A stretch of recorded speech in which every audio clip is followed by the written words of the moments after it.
नमस्कार प्रणाम दोस्तों, मैं आपकी किरण भोजपुरी लोकगीत सुनाने जा रही हूँ। आप लोग खूब ढेर से प्यार दुलार दीजिएगा, मेरे चैनल को ज़्यादा से ज़्यादा सपोर्ट करिएगा।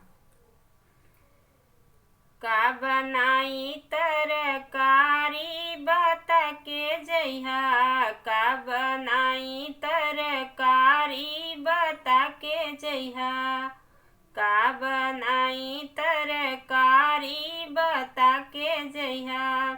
कोहड़ा हमारे ससुर लगत है, कोहड़ा हमारे ससुर लगत है, लौकी लगे ससुरानी बता के जइहा, लौकी लगे ससुरानी बता के जइहा।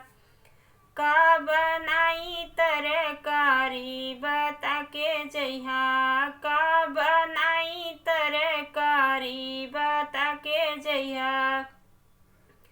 बैगन हमारे भसुरु लगत है, बैगन हमारे भसुरु लगत है, भिंडी लगे जेठन रानी बता के जइहा, भिंडी लगे जेठन रानी बता के जइहा।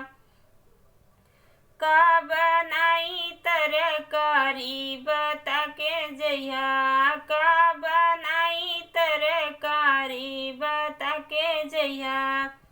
कटहल हमारे देवर लगत है, कटहल हमारे देवर लगत है, मिर्ची लगे ननद रानी बता के जइहा, मिर्ची लगे ननद रानी बता के जइहा।